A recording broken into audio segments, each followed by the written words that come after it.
Wewoka and the Seminole County area are part of one of Oklahoma's oldest, most culturally diverse and historically significant regions. Although once thought worthless, the land of Seminole County for a time became the epicenter of the world's oil production and captured attention across the United States and abroad. As we celebrate the centennial of Wewoka's oil boom, we reflect on the history of Seminole County and its legacy in the petroleum industry. In the transition to statehood in 1907, the sovereign lands of the Seminole Nation became Seminole County. Little did anyone realize the immense wealth that lay underneath the oak-covered land. In the coming decades, hundreds of millions of dollars worth of crude oil would be produced by 39 oil pools centered around Wewoka and the Seminole County region. Ever since I was a little girl, the oil and gas business has always had a major impact for the city of Wewoka. I remember my dad worked hard every day. I went with him to a lot of the wells to check wells.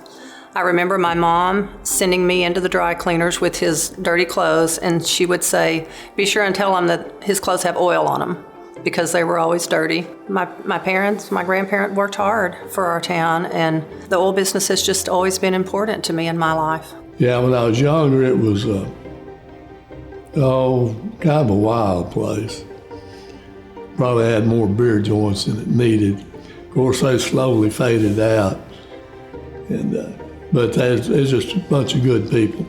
Basically, the oil field more or less kept everything going. You know, when I was growing up here, this town was probably 13,000 or 14,000 people. All the major oil companies were represented here in Wewoka at one time. They all had yards and offices here in Wewoka. For many years, small levels of oil production trickled out of the Wewoka area. But on March 17, 1923, a rush to the greater Seminole field was ignited when R.H. Smith, an investor from Pennsylvania, penetrated the surface of that well that became known as Betsy Foster No. 1. The well was located 2 miles southeast of Wewoka and began generating 2,800 barrels of oil per day. I was born in 1936, just about a half a mile a little over north of the Betsy Foster well. The family has about 4 generations the oil industry has supported and they've been involved in. It all started with the Betsy Foster No. 1. News of the Betsy Foster spread rapidly. The excitement amongst oil people exploded Wewoka's population as oil producers and laborers came from near and far. With the influx of workers, additional wells were drilled and oil began to flow from 7 different horizons referred to as the Wewoka Pool. Oh, I've been in the oil business off and on for all my adult life, basically. There were a lot of people showed up here, overnight, I guess, almost. The Betsy Foster was 7 years before I was born, but I grew up thinking the town had always been this way. Of course, it had not.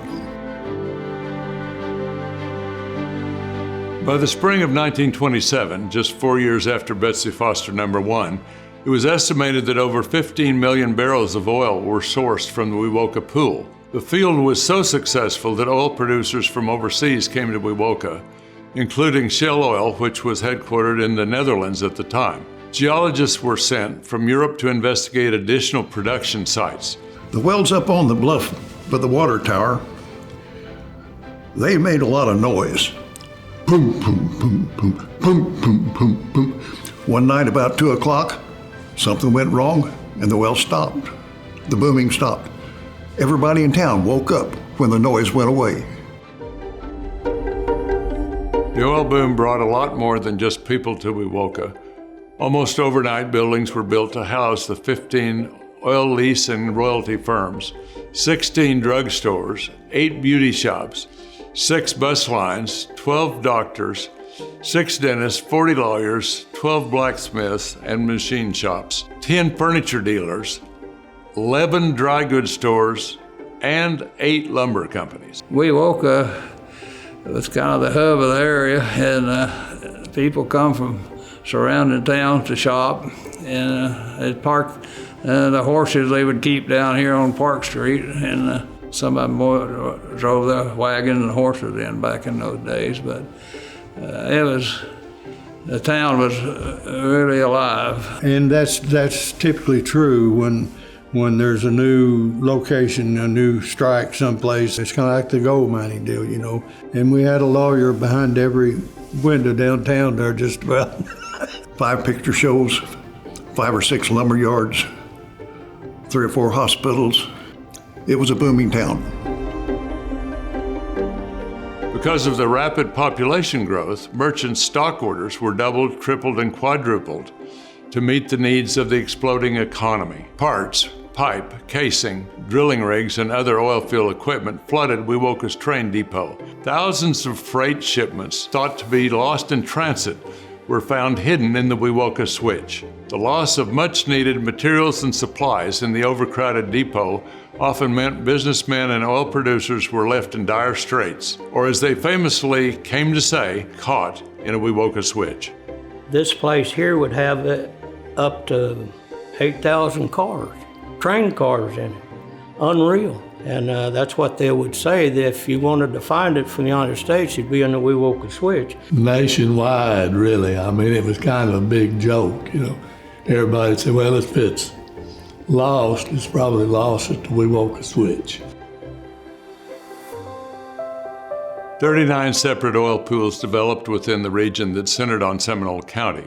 Operators from various fields met to discuss proration, well spacing, and production controls. The name Greater Seminole Oil Field was adopted in the summer of 1926. At its peak in 1927, there was a one-day production of 527,400 barrels of oil. At the time, oil was so plentiful that it drove the price down to 17 cents per barrel. Back during the boom, this county produced between 500,000 and 600,000 barrels a day. At one time, Seminole County produced more oil than any place in the world.